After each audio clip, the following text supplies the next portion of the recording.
소방직 시험 문제, 한국사 기출강입니다. 그래서 보시는 거고요. 전반적으로 난이도는 예년과 비슷합니다. 특별히 어렵다고 보실 건 없고요. 전반적인 난이도는 예년과 비슷하다고 보시면 되고, 그냥 일반적인 형태로 문제가 출제됐다고 보시면 돼요. 지금 이제 문제가 복원되긴 했는데 완벽히 복원되진 못했어요. 완벽히 복원되진 못해서 중간중간에 보기가 비어 있거나 좀 그런 부분이 있습니다. 그래서 그런 부분은 지금 저희가 완전히 복원이 안 돼서 그런 부분들까지는 저희가 모르겠고, 지금 현재 복원된 것까지만 가지고 저희가 문제를 좀 보도록 할게요. 1번입니다. 다음 주장을 펼친 인물에 대한 설명으로 옳은 겁니다. 여에는 여장을 두어 여민들이 공동으로 경작한다. 내 땅 내 땅 구분이 없으며 오직 여장의 명령에 따르며 개인별 노동량은 매일 여장이 기록하고 수확물은 모두 여장의 집에서 모은 다음에 분배한다. 이거 뭐예요? 정약용의 여전론이 되겠죠. 정약용 선생이 처음에 여전론을 주장해요. 토지의 공동소유와 공동노동에 따른 생산물의 공동분배 방식이죠. 그래서 여전론을 주장했다가 이 여전론이 너무 급진적이라는 비판이 나오니까 이걸 뭐로 바꿨어요? 토지를 우물정자로 구분하자는 정존론으로 바꿨죠. 그죠? 그래서 여전론, 정존론이 정약용의 토지제도라고 보시면 되죠. 1번, 신분에 따라 차등 있게 토지를 재분배하자는 한전론을 주장했다. 이거 누구예요? 이익이요? 이런 건 없어요. 왜냐면 보세요. 유영원의 토지제도가 뭐예요? 신분에 따라서 토지를 분배하자라고 얘기했죠. 그게 뭐예요? 균전론이었죠. 그죠? 그죠? 그리고 또 하나의 균전론이 있죠. 그게 누구예요? 홍대용이죠. 홍대용의 균전론은 뭐였어요? 성인 남자에게 이결식의 토지를 나누어 주자. 이거였단 말이에요. 그리고 한전론은 뭐로 배우셨어요? 이익의 한전론을 배우셨어요. 그죠? 이익의 한전론은 뭐예요? 매매가 금지되는 영업전을 설정해 놓고 이 토지는 매매를 금지시켜서 이 영업전의 아무리 이 농가가 몰락한다고 하더라도 영업전은 남게 하자. 이게 이익의 한전론이었죠. 맞죠? 한전론을 또 배우셨어요. 그게 누구의 한전론이었어요? 박지원의 한전론이었어요. 박지원의 한전론은 뭐예요? 한 사람이 가질 수 있는 토지의 상한선을 설정해 주자는 거죠. 맞죠? 그러니까 토지를 신분에 따라 차등 있게 재분배하자는 한전론은 없어요. 그런 건 없는 거예요. 그죠? 1번을 답으로 골라내시면 심각한 거예요. 아시겠죠? 나라를 좀먹는 6가지 폐단을 지적했다. 좀론이라고 얘기했죠? 뭐 사치, 게으름, 양반, 문벌제도, 미신, 승려, 노비제 이런 것들이 나라를 좀먹는 6가지의 좀이다. 누구죠? 이익. 그죠? 기기도서를 참고해서 거중기를 만들었다. 3번이 답이겠네요. 정약용. 기기도서를 참고해서 거중기. 그 다음에요. 배다리. 주교라고도 부르죠. 한자로는. 절약보다 소비를 권장해야 한다고 주장했다. 박제가. 그래서 소비를 우물에 비교하면서 재물은 자꾸 퍼내면 우물처럼 퍼내면 계속 솟아나지만 내버려두면 말라붙는다. 그러면서 소비를 권장을 했어요. 요게 박제가죠. 되셨어요? 됐어요. 그럼 3번이 답이고 2번 다음 내용과 관련된 인물에 대한 설명으로 옳은 거. 자, 도노점수, 정해쌍수. 도노점수, 깨달음을 얻은 상태에서도 점진적 수행을 통해서 깨달음을 완성해야 된다. 정과 해는 동시에 닦아야 된다. 정해, 쌍수. 그럼 이거 누구예요? 고려 무신정권 때 진울이죠. 그럼 진울에 대해서는 2가지 배우셨잖아요. 하나가 결사운동이었죠. 그 진울의 결사가 수선사 결사. 그죠? 그 다음에 또 하나가요. 또 배우신 게 선종을 중심으로 교종의 통합을 시도했고 그래서 만들어지는 불교 종파가 조계종. 이렇게 배우셨어요. 1번 신문화쟁론을 저수해서 종파 간의 사상적 대립을 조화시키고자 했다. 신문화쟁론. 원효. 그죠? 교단 통합운동으로 천태종을 창시했다. 의천. 의천은 교종을 중심으로 선종의 통합을 시도합니다. 그래서 만들어진 게 천태종. 진울은 선종을 중심으로 교종의 통합을 시도해서 조계종. 아시겠죠?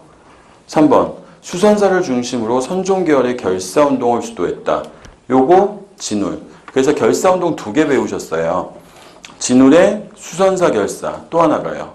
요새의 백년결사.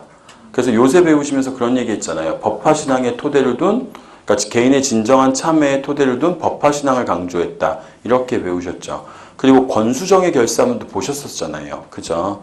3번 정답. 유불일치설 누구죠? 해심. 진울스님 제자죠? 성리학 수용의 토대가 됐다. 이렇게 배우셨습니다. 그래서 3번이 정답이고요. 3번. 다음 법령이 제시된 일제 통치술에 해당하는 것은 국가 총동원이란 전시의 국방 목적을 달성하기 위해서 국가가 가장 효율적으로 인적 자원 및 물적 자원을 운영하는 것이다. 제가 국가 총동원법 연도도 외우라고 말씀드렸죠. 이거 잘 나온다고. 몇 년? 1938년. 그럼 1938년 이후의 상황에 해당하는 걸 고르면 되겠죠. 1번.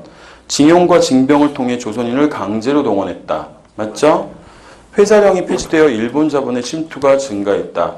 이거 회사령이 신고제로 바뀌었다라고 해도 괜찮고 회사령이 폐지됐다고 해도 괜찮다고 그랬죠. 이거 몇 년이요? 1920년대. 그 다음에 3번. 전국적으로 토지 소유권을 조사했다. 토지조사사업. 1910년대 경제수탈 방식이죠. 1912년부터 시작됐고요. 헌병경찰이 칼 차고 경찰 업무를 수행한 건요. 10년대. 그럼 답은 1번이 되겠죠. 됐어요? 4번. 다음 자료에 해당하는 왕대에 있었던 사건으로 옳은 거. 이거 제가 얘기해보니까 틀리신 분들이 꽤 있대요. 앞에 6조 직계제만 보고 아싸 6조 직계제구나 이렇게 쓰셨죠. 앞에는 6조 직계제가 맞아요. 6조 직계제를 시행한 후 일이 크고 작음이나 무거움이나 구분 없이 6조에 붙여져 의정부와 관련을 맺지 않고 의정부와 관여사항은 오직 사형수를 논결하는 일뿐이었다. 여기까지만 주면 6조 직계제예요. 근데 그 뒤에 보시면 그러므로 옛날에 재상에 위임하던 뜻과 어긋남이 있고 6조는 각기 모든 직무를 먼저 의정부에게 품위하고 의정부는 가부를 헤아린 다음 왕에게 아뢰어 왕의 전지를 받아 6조에 내려 보내어 신행한다. 이런 뭐예요? 의정부 서사제가 돼야 되는 거예요. 이해하시겠죠? 그럼 의정부 서사제 누구 거죠? 세종. 세종대왕 때 최윤덕, 사군, 김종서, 육진. 사군과 육진이 개척되는 게 무슨 의미라고요? 현재의 한반도 국경선이 완성됐다. 그죠? 이해하시겠죠? 5번. 다음 자료에 해당하는 초기 국가에 대한 설명으로 옳은 거. 9급에는 각기 한 사람을 뽑아 천신에 대한 제사를 주관했는데 이 사람을 천군이라고 불렀고 이 천군이 다스리는 지역을 소도라고 불렀어요.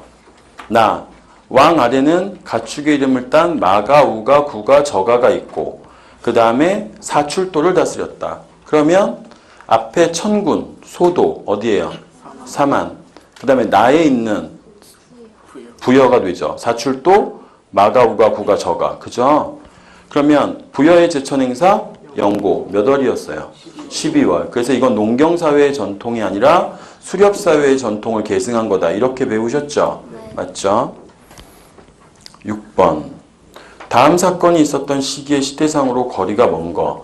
원종과 애노가 사벌주에 의지해서 난을 일으켰는데 왕이 남아벼슬의 영기의 명에게 잡게 했다. 도적이 서남쪽에서 이르렀는데 얘들의 바지가 붉어서 사람들이 이를 적고적이라고 불렀다. 적고적을 모르셨다고 하더라도 원정과 애노의 남 보시면 이거 뭔 줄 알죠? 신라 하대 진성의 왕 때잖아요. 그럼 신라 하대 상황으로 가장 거리가 먼 거죠. 관료전을 지급하고 노급을 폐지했다. 신문학, 왕권, 강화, 신라 중대 때잖아요. 1번 답이고. 그 다음에 4번 보기에 있는 게 육두품이 호족과 결탁해서 반신라적 세력이 됐다. 신라 하대 상황으로 맞는 거죠. 1번이 답이죠. 그죠? 7번. 다음 자료에 해당하는 인물에 대한 설명으로 옳은 거. 모든 것이 한마음에서 나온다는 일심사상을 바탕으로 다른 종파가의 대립을 조화시키고 분파의식을 극복하려는 화쟁사상을 전개했다. 누구예요? 일심사상, 화쟁사상. 여긴 없습니다만 신문화 쟁론. 누구죠? 원효. 그럼 원효에 대한 설명으로 옳은 거 보세요. 뭐 이번은 의상에 관한 내용이니까 안 되고 원효 대사가 노래 부르고 그렇게 말씀드렸잖아요. 왜? 누더기 옷 입고 스스로를 조선거사라고 부르고 바가지 두드리면서 무슨 노래 불렀어요? 무예가. 나에게는 거칠 게 없다. 너무 거칠 게 없어서 결혼까지 하셨다고 그랬죠. 그죠? 3번이 되는 거고 왕호 천축국전은 누구 거예요? 해초. 그죠? 인도에 갔다 온 거잖아요. 그래서 5개의 천축국을 갔다 왔다. 그래서 이걸 왕호 천축국전 이렇게 불렀고 이건 해초국이고 왕호 천축국전은 현재 어디 있다고 그랬어요? 프랑스에 보관되어 있다. 이렇게 배우셨어요. 8번. 다음 자료에 대한 설명으로 옳은 거. 울릉도를 울도로 계칭해서 사실 여기만 보고 이게 뭔지 알아야 돼요. 이게 뭐냐면 독도에 관한 이야기인데요. 독도에 관한 이야기인데 보세요. 이 독도에 관한 이야기가 어떻게 나오냐면 우리 측 기록이 있고 일본 측 기록이 있어요. 이걸 구분할 때 우리 측 기록에는 뭐냐면 이게 독도가 삼국사기에 처음 등장해요. 삼국사기에 무슨 얘기 나오냐면 지증왕 때 이사부로 하여금 우산국을 복속시켰다. 이 얘기가 여기 있어요. 그래서 이제 독도에 대한 이야기가 처음 나오는 거고 그 다음에 배우신 게 세종실록 지리지가 있어요. 그래서 세종실록 지리지 50페이지 셋째 줄에 울릉도와 독도 이야기가 나온다. 이렇게 말씀드렸어요. 그죠? 기억하시죠? 그 다음에 독도가 숙종 때 안용복이란 분이 일본에 가서 독도와 울릉도가 우리 영토임을 확인받고 돌아왔다. 그죠? 그 다음에 또 나올 수 있으니까 이번에 정리하세요. 그러면 이번에 그 다음에 이거 빼먹은 거 있네요. 중종 때 뭐 있어요? 중종 때 얘네 특강 들으신 분들 기억하고 있지 않나요? 중종 때 신증 동북 여지승남이 있고 이 신증 동북 여지승남에 보면 중종 때 나오는 거예요. 팔도 총도라는 지도가 부록에 실려 있어요. 이 팔도 총도가 처음으로 지도 중에 독도와 울릉도가 분리돼서 나타나 있는 지도예요. 이해하시겠죠? 그래서 팔도 총도에 보면 독도와 울릉도가 분리돼서 표시되어 있어요. 그 다음에 지금 보시는 지문이 대한제국의 칙령 41호예요. 그래서 이 칙령 41호에서 대한제국이 지금 보시면 여기 있는 울릉도를 울도로 계측하고 강원도를 귀속시키고 이 얘기가 나오는 거예요. 이해하시겠죠? 그 다음에 독도에 관한 일본 측 기록이 있어요. 일본 측 기록에는 뭐가 있냐면 삼국 접양지도라는 게 있어요. 이게 일본 지도인데요. 여기에 보면 일본 그리고 조선 그 다음에 중국의 세 나라의 그 영토가 색깔별로 구분되어 있거든요. 근데 우리나라는 황색으로 구분되어 있어요. 그래서 이 지도에 보면 울릉도와 독도가 노란색으로 칠해져 있고 조선의 것 이렇게 쓰여 있어요. 그래서 일본 측 지도를 통해서 독도가 우리 거라는 걸 보여주는 게 삼국 접양지도예요. 그 다음에 일본이 메이지 유신을 하죠. 이 메이지 유신을 했을 때 일본의 최고 관청이 태정관이에요. 근데 일본 지방에 있는 관리들이 태정관한테 질문을 던져요. 독도가 도대체 누구 거예요? 그러니까 태정관에서 지령이 내려가요. 이걸 태정관 지령이라고 부르는데 독도와 울릉도는 한반도 조선 거니까 일본 애들 보고 거기 가지 말라고 명령 내려라. 이런 명령이 떨어지거든요. 이게 태정관 지령이에요. 그래서 이 태정관 지령도 독도가 우리 거라는 거 보여주는 거고 근데 일본이 독도를 강제 편입시키죠. 그게 언제예요? 1905년에 너일전쟁 중간에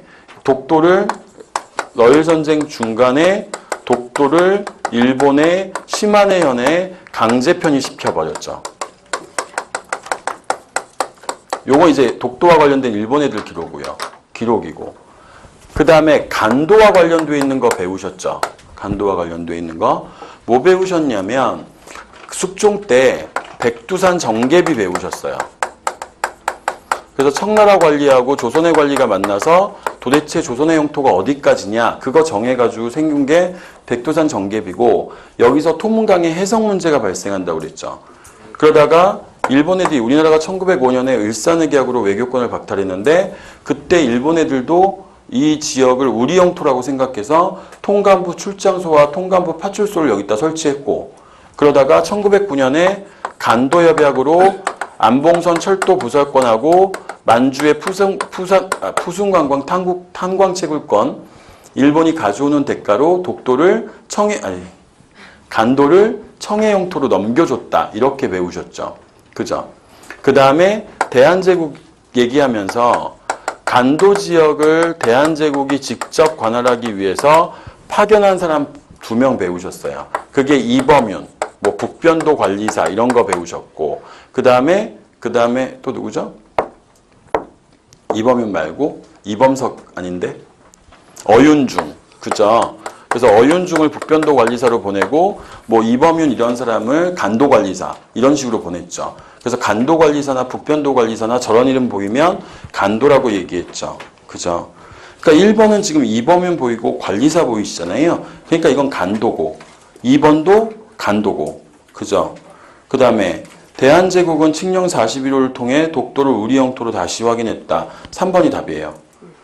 독도를 불법적으로 편입시킨 시마네현 고시다. 그럼 독도가 1905년에 일본이 시마네현에 강제 편입시켰으니까 이쪽에 되면 이 지문이 일본에 강제 편입되는 내용이 나와야 될 거 아니에요. 그럼 1번, 2번은 간도에 관한 얘기니까 당연히 답이 아니고 지금 이거는 일본이 불법적으로 독도를 강제 편입시키는 내용이 아니니까 4번도 답이 아니고 3번이 답이란 얘기죠. 칙령 41호. 되셨어요? 네. 9번입니다.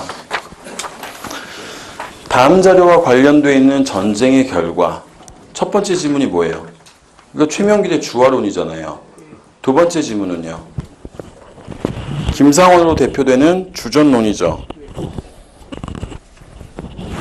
그럼 주화론하고 주전론 나오는 게 언제예요?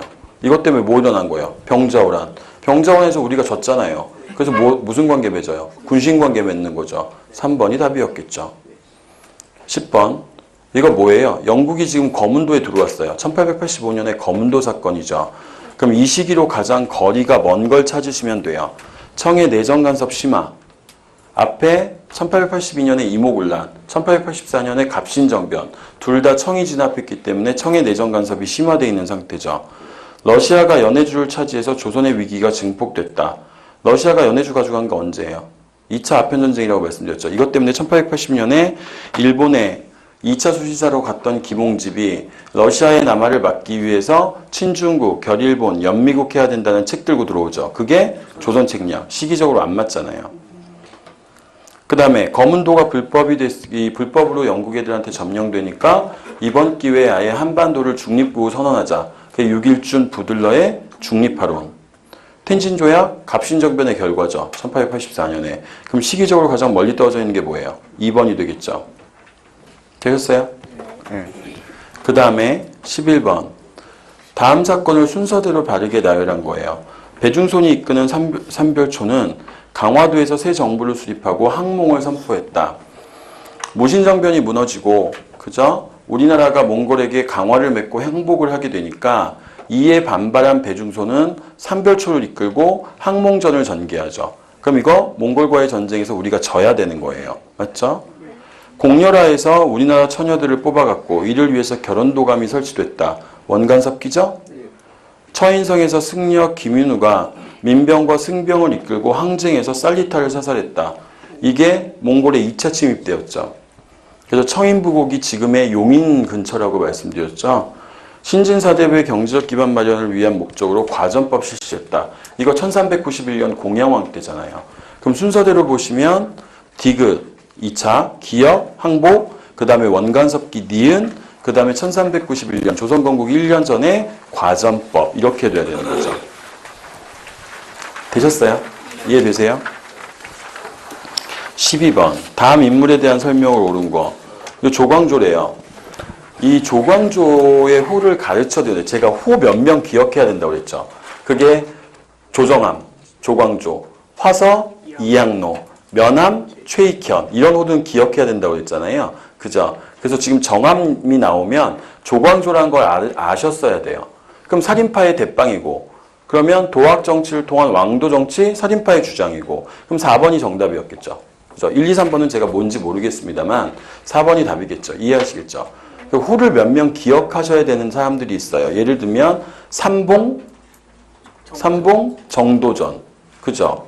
그죠? 그 다음에 뭐 포은 정몽주. 그죠? 그 다음에 한석봉은 안 나와요. 한석봉은 석봉 한호 뭐 이런데 안 나올 거고.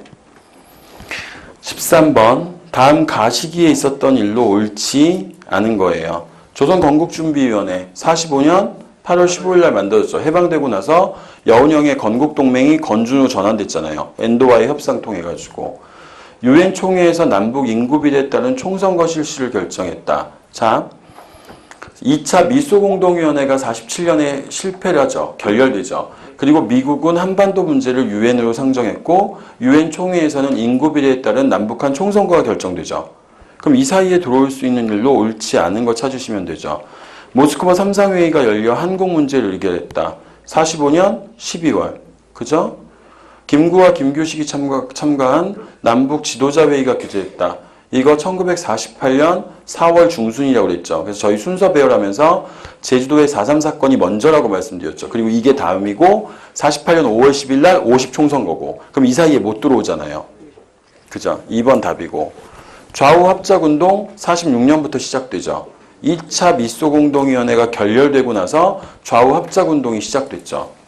미소공동위원회가 결렬돼야 남북한 문제를 유엔으로 끌고 가죠. 미국이. 되셨어요? 되셨어요? 14번. 다음 시기에 시대상으로 오른 거예요. 직전법 실시 이후 현직 관료들의 수조권 남용 현상이 심각했다. 그래서 이것 때문에 나온 게 뭐예요? 성종 때 관수관급제가 되는 거죠. 남부 지역에서 이양법이 보급되고 이모작이 실시됐다. 이건요? 맞아요? 중국과 사절 파견을 통한 공무역이 실시됐다. 맞죠?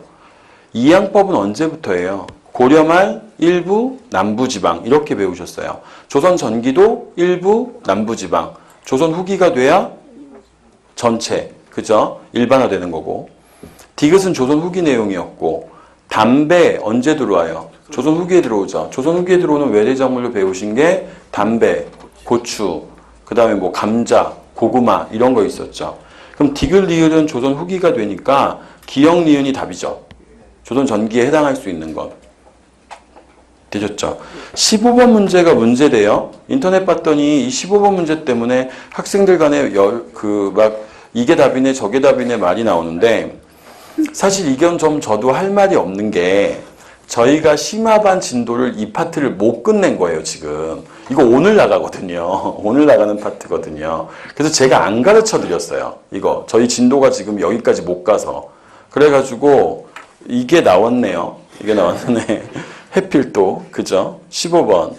다음 밑줄에 해당하는 시기에 시대상으로 오른 거. 지난 10년간의 경제개발 실시를 토대로 중화학공업의 육성 등을 목표로 한 새로운 경제개발 5개년 계획이 실시됐다. 경제개발 5개년 계획이 언제 시행되는지 배우셨죠? 1962년. 그럼 이게 72년 이후일 거 아니에요? 그죠? 1번. 중동 건설 사업 진출로 인한 외화 획득과 경제 불황을 극복할 수 있었다. 3조 호황을 맞아 고도 성장을 계속할 수 있었다. 300산업 중심의 소비재 산업이 성장했다. 경부 고속국도가 개통됐다. 몇 번이 답일 것 같으세요? 4번이요? 이거 좀 논란이 있는데요. 왜냐면 자 일단 2번, 3번은 확실히 아닌 거 아시겠죠? 3조 호황은 전두환 정부 때고 그 다음에 300산업은 이승만 대통령 때죠? 그죠? 전쟁 끝나고 나서 미국의 원조에 따라서 나오는데 경부 고속국도가 개통되는 게 1970년이에요. 이게 68년에 착공해서 1970년에 개통됐거든요. 근데 1번의 중동 건설 사업 진출로 인한 외화 유입 등에 힘입어 경제 불황을 극복할 수 있다가 이게 좀 애매한 게 우리나라가 중동에 처음 나간 건 60년대부터예요. 근데 우리나라가 본격적으로 중동으로 진출한 게 74년부터거든요. 그러니까 이게 어느 걸 잡느냐에 따라 시기가 달라질 수 있어요. 근데 개인적인 생각으로는 지난 10년간의 경제개발 계획 실시라고 해놨으니까 그죠? 밑줄 친 시기에 해당하는 거네요. 그럼 62년부터 72년 상황이 돼야 되네요. 그죠? 10년이니까. 62년부터 경제개발 5개년 계획이 아이고야 깜짝이야. 이거 왜 젖었죠? 그죠? 엿 먹으라는 건가요? 당황하게. 자, 왜 이래요? 자. 경제개발 5개년 계획이 62년부터 시작됐어요. 그러니까 제2공화국에서 경제개발 5개년 계획이 수립이 되긴 했는데 이게 5.16 군사정변 때문에 시행이 안 됐잖아요. 그리고 62년 군정기간부터 경제개발 5개년 계획이 실시됐으니까 지금 밑줄 친 시기면 62년부터 72년까지 상황이에요. 요 상황이고 경부고속도로는 68년도에 착공해서 70년에 개통되니까 이 시기에 딱 들어가요. 이 시기에 딱 들어가요. 1번은 안 되겠어요. 왜냐하면 이게 74년이거든요. 74년이니까 만약에 이 밑줄 친 시기 다음의 시대를 물어보면 1번이 답이겠는데 밑줄 친 시기를 물었으니까 62년부터 72년 상황의 사이의 일을 골라내야 되고 그러려면 경부고속도가 답이 되겠네요. 그죠? 이해하시겠어요?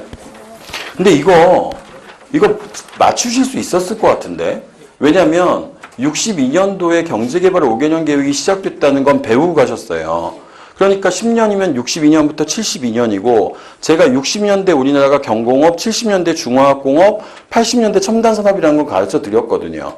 그러면 중화학공업이 우리나라 부산이나 이쪽 포항제철이라든지 울산 현대조선소라든지 이런 게 만들어지려면 고속도로가 뚫려야 될 거 아니에요. 그래서 우리나라 최초의 고속도로가 경부고속도로라는 얘기를 해드렸던 것 같은데 그죠? 물론 기억이 안 나시면 못했을 거고 이건 유추하셨어야 되게요. 제가 이쪽 파트까지 우리가 진도가 못 나갔었어요. 그래가지고 이 문제에 대해서는 틀리셔도 안 배우신 거니까 제가 뭐라고 말씀을 못 드리겠어요. 되셨죠? 근데 답은 경부고속도로가 맞겠어요. 이 사이에 들어오는 건. 다음 16번. 다음 단체에 대한 설명으로 옳은 거. 여러분 좋아하시는 무장독립투쟁이잖아요. 그죠? 그러면 김원봉, 윤세주가 만주 길림에서 1919년 조직했고 김지섭 의사가 일본 황궁으로 들어가는 다리 2개 있는데 거기다 폭탄 던졌다고 그랬잖아요. 이거 뭐예요? 의열단. 그럼 의열단이 주축이 돼서 만들어진 단체가 있죠. 1935년에 난징에서 만들어지는 민족혁명당. 그죠? 그죠? 17번. 지도에 해당하는 시대에 대한 설명으로 옳은 거. 지금 왼편에 보는 지도는 뭐예요? 북계 동계 보이고 도 5개 보이니까 오도 양계, 고려고. 그 다음에 나는 8개 보이니까 조선 8도, 조선이 되겠죠. 그죠? 가시기 향리의 지위가 나시기보다 강했다. 그렇잖아요? 고려시대의 향리는 지방의 실질적 지배자. 조선시대의 향리는 수령의 세습적 아전. 이렇게 공부하셨죠. 18번. 다음 제로에 해당하는 시기에 대한 시대상으로 옳은 거. 영덕의 고가대족은 사족이며 소위 신양은 모두 향리와 서리의 자식입니다. 그런데 신양들이 향교를 주관하며 구양들과 서로 마찰을 빚고 있습니다. 뭐예요? 향전. 그죠? 조선 후기에 경제적 지위를 상승시켰던 사원민들이 사회적 지위를 상승시키기 위해서 납속이나 공명첩 또는 족보를 위조하거나 족보를 매입하는 방식으로 신분을 끌어올렸죠. 이런 사람들을 저희가 신양이라고 불렀고 기존에 있었던 양반인 구양과 신양들이 향후의 주도권을 놓고 향전이 벌어졌죠. 그죠? 김홍도 신윤복 18세기죠. 그죠? 풍속화가 유행하는 거. 그래서 조선 후기의 그림으로 이렇게 배우셨잖아요. 15세기의 화원 중심이었죠. 그래서 안견의 몽유도원도, 강희안의 고사관수도, 문인화. 그 다음에 16세기에 3절 배우셨고 신사임당 이상좌. 18세기 초반에 진경산수화, 겸재, 정선. 18세기 후반에 신윤복, 김홍도의 풍속화. 19세기에 문인화의 걸작으로 평가받는 김정희의 세안도. 그 다음에 작자 미상인 민화. 이렇게 배우셨죠. 그죠? 다음 19번 보시죠. 19번. 다음 제도의 시행에 대한 결과로 옳은 거. 농촌사회를 안정시키기 위해 공납의 폐단을 개선한 시도가 있었다. 어떤 지역에선 곡물을 현물 대신 쌀로 거두는 수령도 나타났고 이이와 유성룡 등은 곡물로 쌀을 거두는 수미법을 주장했다. 임진왜란을 겪으면서 정부의 상태가 악화되어 가자 부족한 재정을 보완하고 농민의 부담을 경감시키기 위한 개혁론이 제기되어 시행 어쩌고저쩌고 나와 있네요. 그럼 이거 뭐겠어요? 대동법이죠. 박납의 폐단을 시정하는 게 대동법이잖아요. 광해군 때 경기도에서 시범적으로 실시했고 대동법이 등장하면 누가 등장해요? 공인이 등장하죠. 조선 후기에 이 공인들이 조선사회에 미친 영향이 뭐예요? 상품화폐 경제의 발달. 그죠? 지주에게 결작을 부과했다. 이건 뭐예요? 균역법. 그죠? 그 다음에 3.1운동 자료를 줬어요. 3.1운동의 영향. 그죠? 뭐예요? 일본, 우리 내부적으로는 나눠놓고 보셨잖아요. 우리 내부적으로는 일본의 통치 방식이 무단 통치에서 문화 통치로 변하게 했고, 그 다음에 3.1운동을 겪으면서 이러한 거대한 민족운동을 지도할 만한 지도부의 부재에 대해서 지도부의 필요성이 느껴져서 임시정부가 만들어졌고, 외부적으로는 중국의 5.4운동, 인도의 반제국주의 운동에 영향을 미쳤다. 이렇게 배우셨어요. 맞죠? 그래서 대한민국 임시정부 수립이 되는 게 3.1운동이라고 보시면 돼요. 지금 처럼요. 이번 시험은 그렇게 어려운 문제는 아니에요. 어려운 문제는 아니고 그렇다고 작년에 비해서 이게 갑자기 확 쉬워졌냐? 또 그렇지도 않아요. 그러니까 아주 평이한 정도의 난이도고 평소에 시행되고 있던 시험과 그렇게 큰 차이는 없다고 보셔도 괜찮을 것 같아요. 지금 뭐 조심스럽긴 한데 내년도 그렇게 큰 차이는 없을 거예요. 한국사가 갑자기 난이도가 확 뛰거나 이런 경우는 잘 없어요. 잘 없긴 한데 뭐 내년도 일이니까 제가 뭐 이렇게 단정적으로 말씀드리긴 어렵겠습니다만 매년 시행되고 있는 시험의 추세로 봤을 때는 이 정도 난이도 수준이 아마 내년에도 지속될 거라고 보입니다. 그러니까 어떻게 공부하셔야 되냐면 자꾸 어려운 개념을 확장시키려고 하지 마시고요. 기본 개념을 반복적으로 숙달시키셔야 돼요. 그래서 기본 개념을 반복적으로 숙달시키는 게 훨씬 더 중요해요. 그러니까 어려운 개념을 확장시키는 게 중요한 게 아니에요. 맨날 나오는 아주 기본적인 개념들, 시험에서 자주 출제되는 개념들을 반복적으로 하셔서 이게 좀 익숙해지도록 연습하시는 게 한국사에서 좋은 점수 받을 수 있는 방법일 것 같습니다. 그죠? 어쨌든 시험 보느라고 고생 많으셨고요. 저희 그 기출문제 해설 강의 마치도록 할게요. 수고하셨습니다.